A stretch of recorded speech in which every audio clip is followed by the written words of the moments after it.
Metro রেলে ওঠার শখ আমার মিটে গেছে। তো আর কার কার সাথে এরকম হয় বা হয়েছে আমাকে একটু কমেন্ট বক্সে জানায়েন।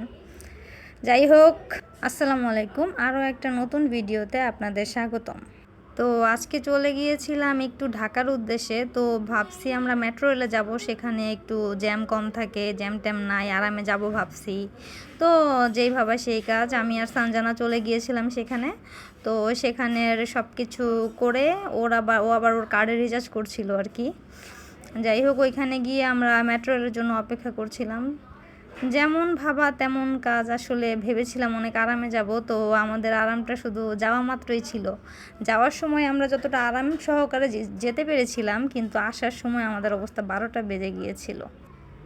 যাওয়ার সময় আমরা সুন্দর একটা সিট পেয়েছিলাম এবং বাইরের অসাধারণ ভিউ দেখতে দেখতে চলে গিয়েছিলাম, কিন্তু আসার সময় আমাদের যে অবস্থাটা হয়েছে সেটাই ভিডিওর প্রথমে দেখিয়েছিলাম। তো এটা আবারও দেখাচ্ছি, কারণ আপনারা না দেখলে আসলে বুঝবেন না। এত পরিমাণ যাতাযাতি হয় যা বলার বাইরে, আপনার কিডনি খুলে নিয়ে যাবে কিন্তু আপনি টের পাবেন না। আর মানুষের পকেট তো মারতেই আছে। তো এরকম যাতাযাতি খেয়ে আমাদের খুব খিদে পেয়ে গিয়েছিল। তো আমরা উত্তরা নেমে পালকি রেস্টুরেন্টে চলে আসলাম। এখানকার খাবার নাকি খুবই মজা। তো এই যে ওনাদের মেনুটা আপনারা দেখে নেবেন, ওনাদের খাবারগুলো মজাই ছিল। বাট বাট বাট আমি তো আবার একটু খুদ ধরা মানুষ। তো বেগুন ভর্তাটা মজা ছিল, শুটকি ভর্তাটা অনেক বেশি ঝাল ছিল, আর ইলিশ মাছটা মোটামুটি মজা ছিল, গরুর মাংসটাও মজা, বাট মশলাটা একটু বেশি ছিল।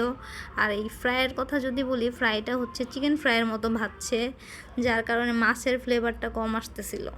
যাই হোক, বাহিরের রান্না কি আর আমাদের মনের মতো হবে? যা পাই তাই খাই আর কি, এরকম অবস্থা।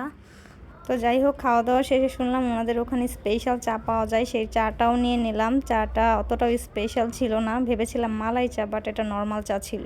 বাট ওনাদের ব্যবহার খুবই ভালো ছিল।